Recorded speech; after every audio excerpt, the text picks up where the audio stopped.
हमको यह उपदेश अपने पूज्य गुरुदेव से मिला। गोरखपुर में श्री गीता वाटिका में कथा थी। 2 समय की कथा थी। बीच में कोई कीर्तन वीर्तन गाना बजाना कुछ नहीं था, सीधी सीधी कथा थी। और हमारे पूज्य गुरुदेव श्री भक्तमाली जी भी पधारे थे, उसमें पूरी कथा सुनने विराजते थे। अब तो हम थोड़ा फिर भी कई बार कमी कर देते हैं, लेकिन उस समय निर्धारित समय से 1-1.5 घंटा ज़्यादा ही बोलते थे।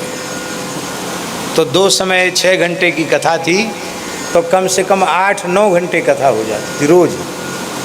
8 घंटे से कम तो कभी नहीं होती। अब कथा कहना, फिर दोपहर में प्रसाद पाओ, फिर थोड़ा विश्राम, फिर कथा में जाना, फिर शाम को आके फिर स्वयं संध्योपासन करना, जप करना, फिर कुछ पाठ करना। तो कितनी व्यस्तता होती है, आप समझिए, विचार कर सकते। समय तो उतना ही है, अधिक से बढ़ा के कहाँ से समय लाओगे। और आप लोग अन्यथा बात मत मानना, ऐसे लोग होते हैं, अब उन्हें श्रद्धालु कहें कि जिज्ञासु कहें, भगवान जाने क्या कहें, वो खुद समझ लें। उनको इतनी भी दया नहीं आती है कि इतने घंटे बोल के आए हैं, फिर और भी कुछ इनको लघुशंका भी जाना हो तो कम से कम लघुशंका का समय तो दें, 1 गिलास जल पीने का समय तो दें। वो पीछे ही लगे आएंगे, फिर घंटा भर उनको दो, उठेंगे भी नहीं जल्दी। अब हमारे साथ भी ऐसा ही होता। गीता वाटिका में रोज कोई न कोई चलाता। एक दिन हमको बड़ी थोड़ी मन में झंझुलाहट सी हुई, तो एक सज्जन, मैंने इशारा किया कि अभी थोड़ा प्रतीक्षा कीजिए, लेकिन वो तो कहाँ विशिष्ट होंगे। विशिष्ट लोग डरते नहीं किसी से, वो भीतरी घुसे चले गए। मैंने कहा बाहर पधारिए। बोले हमको कुछ ज़रूरी बात पूछना है। हमने कहा आप समय नहीं देखते, क्या ज़रूरी बात पूछना आपको?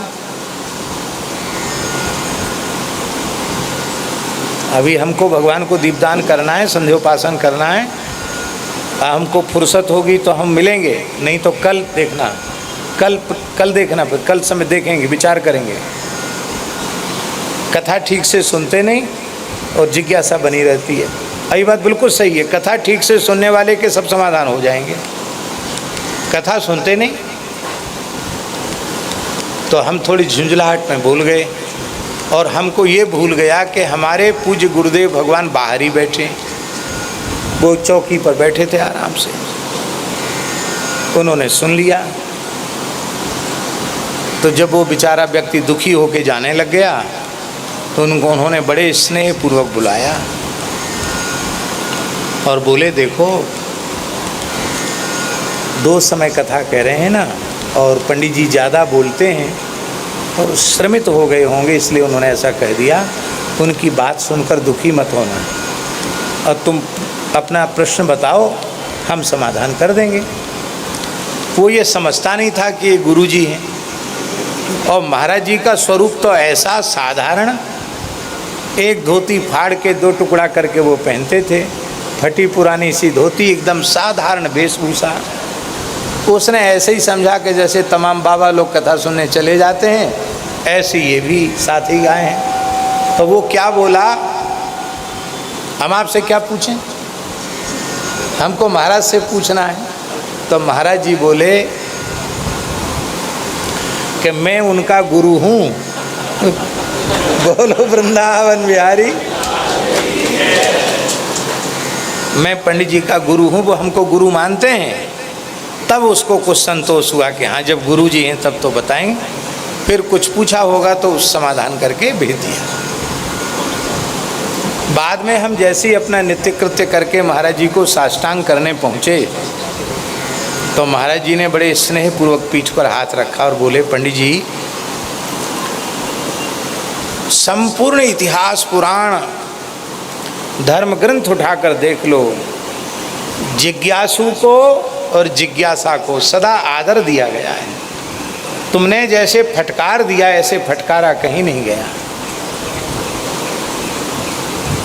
आप पर सत्संग का क्या प्रभाव हुआ जो आपके भीतर का क्षोभ खत्म नहीं हुआ? आपको समय नहीं था तो आप बहुत प्रेम से उसको समझा देते, ठीक है आप विराजिए।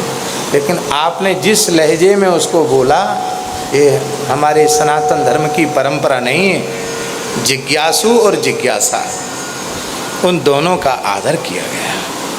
हम कहा महाराज जी हम कान पकड़ते हैं, अब हम कोई प्रश्न करे तो उस पर नाराज नहीं। बोलो वृंदावन बिहारी।